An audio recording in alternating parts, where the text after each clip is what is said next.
Baahubali series RRR తర్వాత cinema అభిమానులు అంతగా ఎదురు చూసిన సినిమా ఏదైనా ఉందంటే అది పుష్ప 2 మాత్రమే.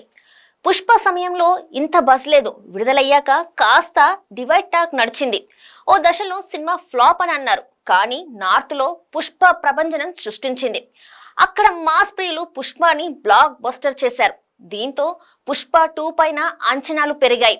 దానికి తగ్గట్లుగానే సుకుమార్ చాలా టైం తీసుకొని చేసిన ప్రాజెక్ట్ ఇది. దాదాపు 3 ఏళ్లు కష్టపడ్డారు. అల్లు అర్జున్ కూడా మరే సినిమా ఒప్పుకోకుండా కేవలం పుష్ప కోసమే టైం కేటాయించాడు. నిర్మాతలు ఖర్చుకు వెనకాడలేదు. దానికి తగ్గట్టుగానే ప్రీ రిలీజ్ బిజినెస్ అంకెలు దిమ్మ తిరిగేలాగా చేశాయి. దేశవ్యాప్తంగా బడా డిస్ట్రిబ్యూటర్లు ఈ సినిమా కోసం పోటీ పడ్డారు. ప్రీమియర్ షోలకి టికెట్ రేట్లు పెంచుకోవడానికి రాష్ట్ర ప్రభుత్వాలు అనుమతులు ఇచ్చేశాయి. ఇంతవరకు అంతా బాగానే ఉంది. మరి విడుదలయ్యాక సినిమాపై నెగిటివిటీ కూడా భారీగా వినిపిస్తుంది. అసలు సినిమాలోని టాప్ 10 మైనస్ ఏంటనేది ఒకసారి చెక్ చేద్దాం. సో ఫస్ట్ పాయింట్ చూసినట్టయితే కథనంలో బలహీనతలు. మొదటి భాగం కంటే తగ్గింపు. పుష్ప 1లో కథనంలో ఉన్న ఉత్కంఠ, క్రియేటివిటీ, నావెల్టీ సెకండ్ పార్ట్ లో మిస్ అయిందని భావించవచ్చు.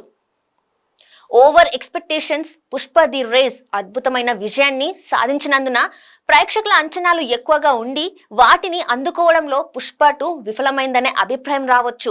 రొటీన్ ఫార్ములా, కథలో కొత్తదనం లేకపోవడం, వెరీ రొటీన్ అనిపించడం కూడా పుష్ప 2 ది రూల్ కి బాగా మైనస్ అని చెప్తున్నారు ఫిలిం క్రిటిక్స్. ఇంకా సెకండ్ మైనస్ పాయింట్ చూసినట్టయితే క్యారెక్టర్లని డెవలప్ చేయలేకపోవడం. పుష్ప పాత్రలో లోతు లేకపోవడం, అల్లు అర్జున్ పాత్రను మాస్ హీరోయిజం కంటే ఎక్కువగా డెవలప్ చేయలేదని విమర్శలు వస్తున్నాయి. పుష్ప ఇంట్రొడక్షన్ పార్ట్ లో పుష్ప క్యారెక్టర్ చాలా బలంగా వ్యూయర్స్ ని కట్టిపడేసింది. ఆ క్యారెక్టర్ ఎదిగే ప్రతి మలుపు ఒక టర్నింగ్ పాయింట్. ప్రతి సీన్ లోనూ అల్లు అర్జున్ బలమైన ముద్ర వేశాడు. కానీ పుష్ప 2 ది రేస్ లో అవి అంతగా కనిపించవు. ఆ క్యారెక్టర్ చుట్టూ ఓవర్ హైప్ క్రియేట్ చేయడం. పుష్ప అంటే ఫైర్ అనుకుంటివా, వైల్డ్ ఫైర్ అని చెప్పిన పుష్ప అంటే నేషనల్ కాదు ఇంటర్నేషనల్ అనే డైలాగులు కూడా ఆ క్యారెక్టర్ రేంజ్ ని ఎలివేట్ చేయడానికి మినహా కథలో బలమైన ఇంప్రెషన్ లేకపోవడం మరో మైనస్ గా చెప్తున్నారు సినీ విమర్శకులు. విలన్ క్యారెక్టర్ లోపాలు. బన్వర్ సింగ్ షెకావత్ పాత్ర బలంగా లేకపోవడం మరో డిసడ్వాంటేజ్. ఏ సీన్ లోనూ ఫహద్ ఫాసిల్ పాత్ర పుష్పాన్ని డామినేట్ చేయలేకపోవడం, ప్రతి సీన్ లోనూ బన్వర్ లాల్ రోల్ ని తగ్గించేలా చేయడం సినిమాకి మరో మైనస్. దీంతో ఏ దశలోనూ ఆడియన్స్ కి ఫహద్ ఫాసిల్ ఒక పవర్ఫుల్ ప్రతినాయకుడిగా అనిపించడు. ఇక అనసూయ, జగపతి బాబు, సునీల్, ఆదిత్య మీనన్ లాంటి నెగిటివ్ రోల్స్ స్క్రీన్ మీద కనిపించినా అవి ఇంపాక్ట్ చూపించలేకపోయాయి. ఇకపోతే మూడో మైనస్ పాయింట్ పాటలు, డాన్సులు. పుష్ప 1లో పాటలు మ్యూజికల్ సెన్సేషన్ అయితే రెండవ భాగంలో ఏ పాట కూడా ఆశించిన రేంజ్ లో సక్సెస్ ని అందుకోలేకపోయాయి. సూసేకి, అగ్గిపుల్ల లాంటి కిసిక్కి సాంగ్లు రిలీజ్ అయిన వెంటనే ఇన్స్టెంట్ చార్జ్ బస్టర్స్ లాగా నిలిచాయి. కానీ సూసేకి సాంగ్ స్క్రీన్ పైన అంతగా కనెక్ట్ కాలేదనే విమర్శలు వస్తున్నాయి. ఇటు కిసిక్కి సాంగ్ లో శ్రీలీల గ్లామర్ మెస్మరైజ్ చేసిన ఒక హుక్ స్టెప్ కూడా లేకపోవడం మైనస్ గా మారిందనే కామెంట్స్ వినిపిస్తున్నాయి. మూవీ మొత్తానికి ఒకే పాట హైలైట్. ఈ జాతర ఎపిసోడ్ లో డాన్స్ సీక్వెన్స్ ప్రేక్షకుల్ని కట్టిపడేసింది. సినిమాకి ప్లస్ పాయింట్స్ లో దీనిని కూడా యాడ్ చేయవచ్చు. కానీ పుష్ప 1 ని మించి పుష్ప 2 ఆల్బమ్ సక్సెస్ కాలేకపోవడం మరో డిసడ్వాంటేజ్. డాన్స్ల విషయంలోనూ పుష్ప ది రేజ్ లో ప్రతి పాటలోనూ ఒక హుక్ స్టెప్ ఆకట్టుకుంది. చెప్పు దూరంగా పడిపోవడం స్టెప్ ఏ రేంజ్ లో దేశాన్ని షేక్ చేసిందో స్పెషల్ గా మెన్షన్ చేయాల్సిన పని లేదు. ఇటు ఊ అంటావా మామ సాంగ్ లోని చిన్న చిన్న స్టెప్స్ ఇంటర్నేషనల్ రేంజ్ సెలబ్రిటీస్ ని క్రికెటర్స్ తో సెల్ఫీ వీడియోస్ చేసేలా చేశాయి. కానీ ఆ మ్యాజిక్, ఆ క్రియేటివిటీ, ఆ కొత్తదనం పుష్ప ది రూల్ లో మిస్ అయింది. ఇకపోతే నాలుగో negative point backdrop music. Recent గా బాక్స్ ఆఫీస్ దగ్గర రికార్డులు బద్దలు కొట్టిన సినిమాలన్నింటికి ఆక్సిజన్ గా నిలిచిన element RR and background score music. Animal, KGF, Salaar, Vikram, Akhanda, Jailer, Devara ఈ సినిమాలన్నింటిలోనూ కథా కథనం, క్యారెక్టరైజేషన్, డైరెక్షన్, మ్యూజిక్ ఎంతగా ప్లస్ అయ్యాయో వాటితో ఈక్వల్ గా కీలక పాత్ర పోషించిన మరో అంశం బీజిఎం అండ్ ఆర్ఆర్. ఇటీవల సినిమా సక్సెస్ లో రీ రికార్డింగ్ బ్యాక్గ్రౌండ్ మ్యూజిక్ లకి కీ పాయింట్ గా మారింది. గతంలో కామెడీ పార్ట్ ఉన్న సినిమాలను ఆడియన్స్ ఎంకరేజ్ చేశారు. నేడు కథే కీలకంగా మారుతుంది. కథని డైరెక్టర్ ఎంత గ్రిప్పింగ్ గా చెప్పగలుగుతున్నాడు, తాను అనుకున్న పాయింట్ ని ఎలాంటి డీవియేషన్స్ లేకుండా ఎంత బలంగా తెరకి ఎక్కించగలుగుతున్నాడు అనేది కీలకంగా మారుతుంది. ఒక కథకి తగ్గ సినీ వరల్డ్ ని స్క్రీన్ పై క్రియేట్ చేయడం డైరెక్టర్ కి ఎంత అవసరమో దానికి తగ్గ బీజిఎం ని అందించడం మ్యూజిక్ డైరెక్టర్ గా సవాల్ గా మారుతుంది. ఇటీవల అనిరుద్, తమన్ లాంటి మ్యూజిక్ డైరెక్టర్లు బాక్స్ ఆఫీస్ దగ్గర తమ సత్తాన్ని చాటుతున్నారంటే దానికి ప్రధాన కారణం బీజిఎం. వారి డిమాండ్ ఈ రేంజ్ కి పెరగడానికి కీ ఎలిమెంట్ కూడా ఇదే. అఖండ మూవీకి తమన్ అందించిన బ్యాక్గ్రౌండ్ స్కోర్ ఎలాంటి మ్యాజిక్ చేసిందో స్పెషల్ గా చెప్పాల్సిన పని లేదు. ఇక విక్రమ్, జైలర్, దేవర సినిమాలకి అనిరుద్ ప్రాణం పెట్టి స్కోర్ చేసిన బీజిఎం ఈ సినిమాల రేంజ్ ని పీక్స్ కి చేర్చింది. కానీ పుష్ప 2లోని బీజిఎం ఆ రేంజ్ లో లేదనే కామెంట్స్ వినిపిస్తున్నాయి. ఇక 5వ నెగిటివ్ పాయింట్, కథ ఎక్కడ సుక్కుజీ. పుష్ప 2 సినిమాకి ఎలాంటి కథ లేదు. డైరెక్టర్ సుకుమార్ 3.5 గంటల సినిమాలో పుష్ప 1ని ఎక్కడ కంప్లీట్ చేశాడో, ఎలా కంప్లీట్ చేశాడో పుష్ప 2ని కూడా అదే సస్పెన్స్ తో ఎండ్ కార్డ్ వేశాడు. పుష్ప 1కి పుష్ప 2కి మధ్య కథ పరంగా ఏదైనా డెవలప్మెంట్ ఉంది అంటే అది కేవలం పుష్ప ఫ్యామిలీ విషయంలో మాత్రమే. ఇక 6వ నెగిటివ్ పాయింట్ చూస్తే emotionally weak. Pushpa the race movie emotional journey. ఈ మూవీలో సుకుమార్ చాలా సర్ప్రైజ్లు చేశాడు. ముఖ్యంగా ఎమోషనల్ గా సవతి తల్లి కొడుకు పాయింట్ సినిమా రేంజ్ ని పెంచింది. ఇటు తనకి ఇంటి పేరు లేకపోవడం చేసిన సీన్లు అప్పటి వరకు తెలుగు తెరపై కనిపించని నావెల్ ఐడియాస్. స్టార్టింగ్ లో పుష్ప పోలీసులకి పట్టుబడిన సీన్ తో స్టార్ట్ అయ్యే ఈ ఎమోషన్ ప్రీ క్లైమాక్స్ లో ఫహాద్ ఫాసిల్ ఒకటి తగ్గింది పుష్పతో పీక్కి చేరుతుంది. ఇక పుష్ప అంటే పేరు కాదు బ్రాండ్ అని క్లైమాక్స్ లో బన్వర్ సింగ్ షెకావత్ పాత్ర పోషించిన ఫహాద్ ఫాసిల్ ని అండర్వేర్ తో నడి రోడ్ పై నడిపించిన సీన్ లోను కీ రోల్ ఆ ఇంటి పేరుదే. పుష్ప 1లో పుష్పకి ఒకటి తగ్గింది అని బన్వర్ లాల్ పదే పదే సెటర్ వేశాడు. ఆ తగ్గిన ఒకటి ఇంటి పేరు. పుష్ప 2 పుష్పరాజ్ కి ఆ ఇంటి పేరే యాడ్ అయ్యింది. అంతగా ఫస్ట్ పార్ట్ ఎమోషనల్ గా కనెక్ట్ అయ్యింది. కథపరంగా పుష్ప 2లో ఎలాంటి పురోగతి కనిపించదు.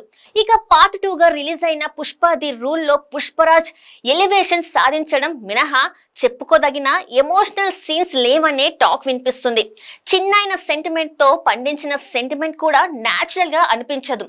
కొంత ఆర్టిఫిషియల్ గా కథ కోసం, ఫైట్స్ కోసం సీన్స్ కి ముందు కదలడానికి అజయ్ కూతురు క్యారెక్టర్ ని ఉపయోగించుకున్నట్టు కనిపిస్తుంది. అజయ్ ఇంటికి వచ్చి పుష్పరాజ్ తల్లికి సారీ చెప్పిన సీన్ లో కొంతవరకు ఎమోషన్ పండింది. ఈ సీన్ కి మంచి మార్కులు పడతాయి. ఇక తనకు కూతురు పుట్టాలని కోరుకున్నానని గంగమ్మ జాతరలో బన్నీ చెప్పే డైలాగులు, సీన్లు కూడా కనెక్ట్ అవుతాయి. ఆ తర్వాత ఏ దశలోనూ సినిమా ఎమోషనల్ గా టచ్ అవ్వదు. ఇక 7వ negative point, over hype. Pushpa cinema super duper success. ఆ సినిమా ఎలాంటి రికార్డులు క్రియేట్ చేసిందో పక్కన పెడితే ఆ మూవీ సృష్టించిన బజ్ అంతా ఇంతా కాదు.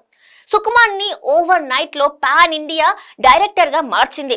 ఇక స్టైలిష్ స్టార్ అల్లు అర్జున్ ని జాతీయ ఉత్తమ నటుడిగా మార్చేసింది. 75 ఏళ్ల తెలుగు సినిమా చరిత్రలో ఏ టాలీవుడ్ హీరోకి దక్కని అవార్డు ని సొంతం చేసుకున్నారు. స్టార్ హీరోగా కొత్త చరిత్ర లిఖించాడు అల్లు అర్జున్. దీంతో పుష్ప 2 పై జాతీయ స్థాయిలో ఫోకస్ పడింది. ముఖ్యంగా అల్లు అర్జున్ హుక్ స్టెప్పులు, మాస్ యాక్టింగ్, తగ్గేదెలే మేనరిజం కి నార్త్ ఇండియా ఊగిపోయింది.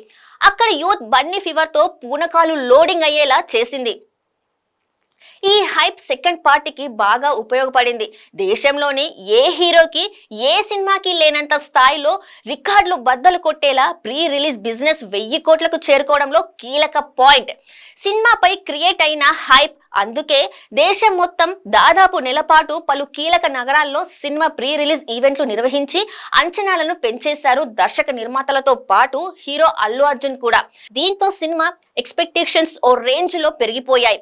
సినిమా బాగానే ఉన్నా ఆ రేంజ్ ని అందుకోలేకపోవడం అనేది మైనస్ గా చెప్తున్నారు సినీ క్రిటిక్స్. ఇక 8వ నెగిటివ్ పాయింట్, సాంకేతిక విభాగంలో లోపాలు. VFX, production quality, multi million budget ఉన్న కొన్ని సన్నివేశాల మీద దృష్టి పెట్టలేదేమో అనిపించవచ్చు. ఎడిటింగ్ ఇష్యూస్, సినిమా నిడివి ఎక్కువగా ఉండడం, ముఖ్యంగా సన్నివేశాలు సరిగ్గా ఉండకపోవడం కథనాన్ని బలహీనపరచవచ్చు. ఇక 9వ నెగిటివ్ పాయింట్, పెరిగిన టికెట్ ధరలు. గతంలో ఏ సినిమాకి పెరగని స్థాయిలో పుష్ప 2 టికెట్ ధరలు ఆకాశాన్ని అంటాయి. ఒక్కో టికెట్ ధర ఏకంగా 1200 వరకు రీచ్ అయ్యింది. ఆ రేంజ్ లో ధరలు పెంచుకునేలా వెసులుబాటు కల్పించాయి రెండు తెలుగు రాష్ట్రాల ప్రభుత్వాలు. దీంతో ప్రేక్షకులపై అదనపు భారం పడింది. ఇది కూడా సినిమా టాక్ ని నెగిటివ్ గా మార్చిందనే చర్చ నడిచింది. సినిమా చూడడానికి ముందు ఉన్న ఇంట్రెస్ట్ మూవీ చూశాక ఉండదు. తాము సినిమాకి హైగా పే చేశామనే భావన కొందరు ఆడియన్స్ రీల్ చేసి మరీ చెప్తున్నారంటే దానికి ప్రధాన కారణం టికెట్ రేట్ అని గుర్తు చేస్తున్నారు. ఇక పదో negative point, negative publicity. Pushpa 2 పై కొందరు హీరోల అభిమానులు ముందు నుండే నెగిటివ్ గానే ఉన్నారు. అలా వైకుంఠపురంలో పుష్ప లాంటి సక్సెస్ తో ఫుల్ జోష్ లో ఉన్న అల్లు అర్జున్ పుష్ప 2 తో హ్యాట్రిక్ హిట్ స్కోర్ చేస్తే తమ అభిమాన హీరోల రేంజ్ డౌన్ అవుతుందని, వారి గ్రాఫ్ పడిపోతుందని భావించిన కొందరు హీరోల సైకో ఫ్యాన్స్ పుష్ప 2 పై నెగటివిటీ స్ప్రెడ్ చేసే పని పెట్టుకున్నారు. అందుకే సినిమా థియేటర్లో ఎంట్రీ ఇవ్వడానికి ముందు నుండే సినిమా ప్రాపగండా మొదలు పెట్టారు. ఇక థియేటర్స్ లో ప్రదర్శితం అయిన తర్వాత సినిమాలోని చిన్న చిన్న లోపాలను ఎలివేట్ చేసి సోషల్ మీడియాలో వైరల్ చేయడం స్టార్ట్ చేశారు. దీంతో పుష్ప 2 విడుదలైన మొదటి షో నుండే ట్విట్టర్, ఫేస్బుక్, ఇన్స్టాగ్రామ్ తో పాటు ఇతర ప్లాట్ఫామ్స్ లోనూ భారీ నెగిటివిటీ మూటగట్టుకుందనే చర్చ నడుస్తుంది. ఓవరాల్ గా పుష్ప 2 టాక్ ఎలా ఉన్నా ఈ మూవీ 1000 కోట్ల మార్క్ ని అందుకోవడం అనేది దాదాపు ఖాయంగా కనిపిస్తుంది. మరి ఆ రేంజ్ ని మించి ఇది RRR సాధించిన 1200 కోట్ల మార్క్ ని క్రాస్ చేస్తుందా, లేక బాహుబలి 2 రికార్డ్స్ ని బద్దలు కొడుతుందా అనేది తేలాలంటే మరికొన్ని రోజులు వెయిట్ చేయక తప్పదు.